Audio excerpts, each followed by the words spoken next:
The $1 trillion plan to end Western control of Africa. An entire continent, impossibly rich in resources, is still somehow systematically poor. That's not an accident, it's a design. For decades, the economic story of Africa has been simple. Raw materials get pulled from the earth for pennies on the dollar, shipped thousands of miles away to be refined, and then sold back as finished goods at a massive markup. It's the colonial business model, but with a new name: global trade. But what if a new generation decided to tear up that contract? What if a group of leaders decided to rewrite the rules of global economics, right from the source? Well, that's not a hypothetical. It's happening right now. In the heart of West Africa, a continental rebellion is brewing, led by one of the world's youngest leaders. This is the story of a radical vision to break the chains of a system that has lasted for centuries. It's a plan to control their own resources, build their own industries, and create an economic bloc powerful enough to stand on its own 2 feet. This is the $1 trillion blueprint to end Western control of Africa. To understand this shift, you first have to understand the man at its center, Captain Ibrahim Traoré. When he took power in Burkina Faso in 2022 at just 34 years old, the world saw it as just another military coup in a volatile region. But that was missing the bigger picture. Traoré represents something much deeper, a new, assertive Pan-Africanism, driven by a generation that's completely out of patience with the status quo. Unlike leaders of the past who seemed content just to manage poverty, Traoré speaks a language of economic liberation that's electrifying Africa's youth. You'll usually see him in military fatigues, not a suit, projecting the image of a leader on the front lines of a fight. His words are unapologetically anti-imperialist, but his actions are even bolder. He talks about dignity, sovereignty, and a future where Africa's wealth is finally used to benefit Africans. This isn't just talk, it's a direct challenge to the economic order that has kept his country, and his continent, in a state of arrested development. His style and substance have earned him constant comparisons to Burkina Faso's other iconic leader, Thomas Sankara, the revolutionary president who championed self-sufficiency in the 1980s before his assassination. Many see Traoré as the man picking up Sankara's fallen torch. He understands that the fight for Africa's future isn't just a military battle against insurgents. It's an economic war against a system designed to keep it dependent. And he showed up with a plan. Before you can build a new house, you have to understand exactly why the old one is crumbling. Traoré's diagnosis of Africa's economic problems is brutally simple. The continent is being bled dry by an old, colonial financial setup. Take the prime example from his own backyard, gold. Burkina Faso is a major African gold producer. For decades, the model was the same. Foreign mining corporations dig up raw gold ore and fly it to refineries in places like Switzerland or Dubai. There, it's turned into pure gold bars, branded, and sold on the global market for its full, immense value. Burkina Faso, the country the gold actually came from, would see only a tiny fraction of that final price in royalties and taxes. The vast majority of the profit was made thousands of miles away. It's the textbook definition of an extractive economy, exporting raw value for cheap while importing expensive finished products. This dependency is locked in place by powerful global institutions. Traoré has been a fierce critic of the International Monetary Fund, IMF, and the World Bank. He argues their loans, often sold as a helping hand, are actually tools of control. These loans often come with harsh conditions, austerity measures that force governments to cut spending on health and education, sell off state assets, and open their economies to even more foreign exploitation. It's a debt trap dressed up as development aid, ensuring these nations can never truly stand on their own.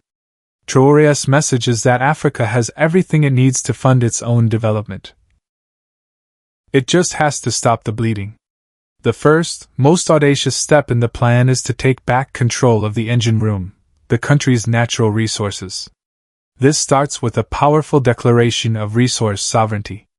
Rather than a full-scale nationalization of every mine, his government has moved to increase state control and participation in the mining sector, signaling an end to the old way of doing business. The centerpiece of this strategy is the construction of Burkina Faso's first-ever national gold refinery, with the foundation stone laid in late 2023. The goal is to finally process the nation's gold at home, in Ouagadougou. The strategic importance here is huge. By refining gold domestically, Burkina Faso aims to capture the full value of its own wealth. It's a bold move that has proven difficult. The project has faced delays, a clear sign of just how hard it is to undo a century-old system. But the vision is clear: stop being a bit player in someone else's supply chain and become the master of your own. As President Traore put it, "We will no longer be refining our gold abroad. And we will know what the real value of the raw gold that comes out of our mines is." And that's the core of this $1 trillion idea. The number isn't from some official budget. It's a symbol. It represents the colossal scale of wealth that could be generated and retained within Africa if this model of controlling resources and building local industries were adopted continent-wide. It's about a fundamental shift from being a continent of raw material exporters to a continent of producers. Controlling your resources is one thing. Funding your own development without going cap in hand to the outside world is another. The second pillar of this revolution is arguably the most defiant: a rejection of the traditional financial system. In a move that stunned international observers, Traoré's administration publicly slammed the door on new loans from the IMF and the World Bank. For decades, taking these packages was seen as the only option for developing nations. By saying no, Traoré was making a powerful statement: the price of these loans, a loss of economic sovereignty, is too high. So, where does the money come from? The answer is self-reliance. The plan is to finance the country's development using the money generated from its own newly controlled resources.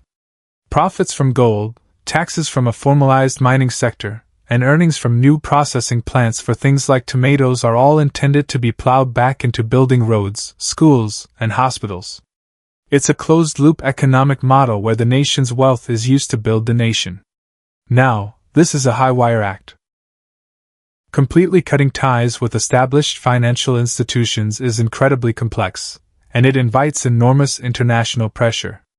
But the government is betting that the short-term pain is worth the long-term freedom. It's a fundamental belief that true independence isn't just political, it has to be economic. Traoré knows that one country trying to do this alone is taking on the whole world. The vision was always Pan-African. The first concrete step towards this was the creation of the Alliance of Sahel States, AES. Formed in September 2023, this pact brings Burkina Faso together with its neighbors, Mali and Niger. It started as a mutual defense treaty but is quickly becoming much more. In a decisive move in January 2024, all three nations announced they were leaving the West African bloc ECOWAS, signaling a definitive break with the old regional order. The AES is moving to integrate their economies. They are working on initiatives to allow for the free movement of their citizens and have announced ambitious plans for a regional investment bank to fund huge cross-border projects. They're even floating the idea of a common currency to replace the West African CFA franc, which is widely seen as a tool of French economic influence. The goal is to reorient trade within Africa, creating a unified market strong enough to industrialize and negotiate better terms with the rest of the world. The AES is the first real-world laboratory for this new Pan-African experiment. This is a pivotal moment in modern history, and understanding these tectonic shifts in global power is crucial. This isn't just a regional story, it's a development that could reshape international relations for decades.